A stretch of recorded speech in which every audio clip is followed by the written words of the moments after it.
करने से पहले हम आपसे अनुरोध करते हैं कि कृपया चैनल को लाइक और सब्सक्राइब करें।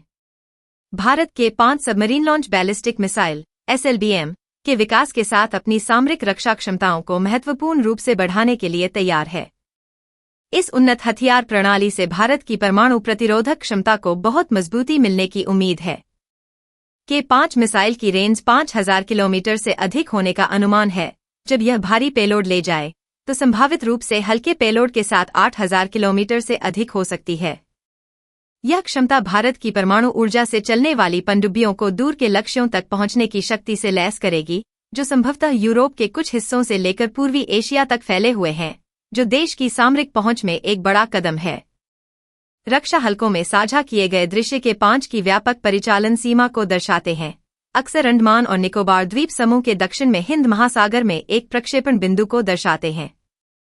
यह क्षेत्र भारत की अरिहंत श्रेणी की परमाणु पनडुब्बियों के लिए एक प्रमुख परिचालन क्षेत्र के रूप में कार्य करता है।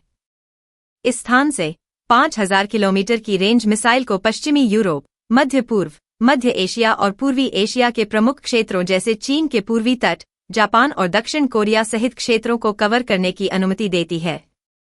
यदि 8000 किलोमीटर की रेंज प्राप्त करने के लिए हल्के पेलोड से लैस किया जाता है, तो मिसाइल संभावित रूप से मॉस्को या उत्तरी ऑस्ट्रेलिया तक पहुंच सकती है।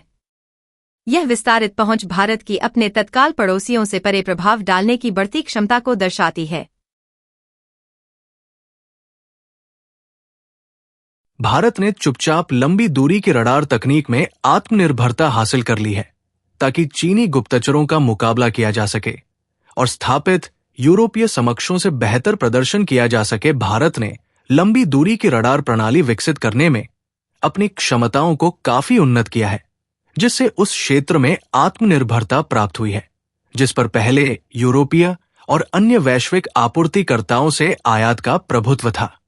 इस प्रगति ने कथित तौर पर भारत को न केवल आत्मनिर्भर के रूप में, बल्कि रडार प्रौद्योगिकियों के एक डेवलपर के रूप में भी स्थापित किया है, जो कुछ पहलुओं में यूरोप में उत्पादित की तुलना में प्रतिद्वंद्वी या उससे बेहतर है। ये स्वदेशी विकास भारत को चीन के साथ सीधे तकनीकी प्रतिस्पर्धा में डालता है, जो संभावित रूप से क्षेत्रीय सुरक्षा गतिशीलता को बदल देता है।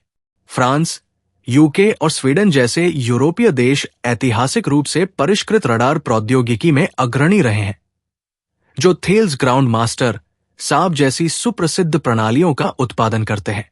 भारत की प्रगति का एक प्रमुख उदाहरण swordfish long range tracking radar (LRTR) है, जिसे DRDO द्वारा विकसित किया गया है और भारत इलेक्ट्रॉनिक्स लिमिटेड (BEL) द्वारा निर्मित किया गया है।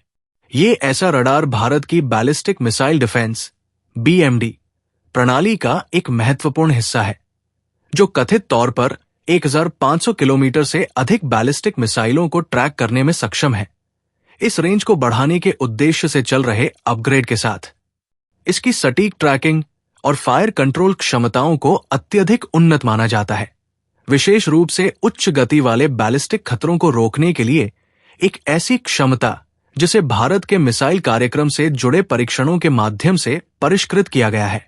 ये फोकस कई यूरोपीय प्रणालियों से अलग है, जो मुख्य रूप से नाटो संदर्भ में सामान्य वायु रक्षा या समुद्री निगरानी के लिए अनुकूलित है। इसके अलावा विरूपाक्ष रडार का विकास भारत की तकनीकी प्रगति को उजागर करता है। ये अगली पीढ़ी का एसा सिस्टम गैलियम नाइट्राइड (GN) आधारित ट्रांसमिट रिसीव मॉड्यूल का उपयोग करता है, जो पुराने या कुछ मौजूदा यूरोपीय सिस्टम में अधिक आम गैलियम आर्सेनाइड (GAS) तकनीक की तुलना में उच्च शक्ति दक्षता और गर्मी प्रतिरोध के लिए जाना जाता है।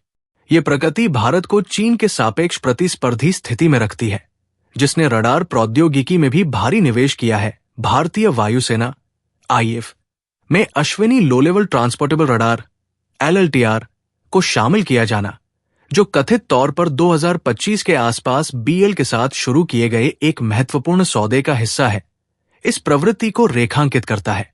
200 किलोमीटर से अधिक की कथित सीमा वाले 4D AESS सिस्टम के रूप में अश्विनी को चुनौतीपूर्ण इलेक्ट्रॉनिक युद्ध स्थितियों में भी ड्रोन और स्टील्थ एयरक्राफ्ट सहित कम उड़ान वाले लक्ष्यों का पता लगाने के लिए डिजाइन किया गया है।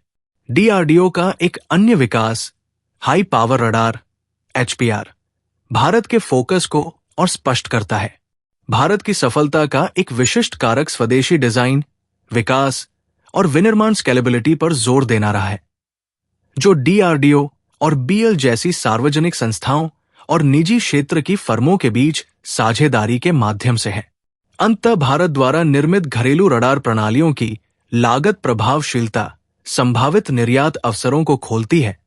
भारत वैश्विक रक्षा बाजार में प्रतिस्पर्धा करने के लिए खुद को तैयार कर रहा है। कुछ क्षेत्रों में पारंपरिक यूरोपीय आपूर्तिकर्ताओं को चुनौती दे रहा है। आपसे रिक्वेस्ट करते हैं कि कृपया डिफेंस स्कोप 1 चैनल को लाइक और सब्सक्राइब करें।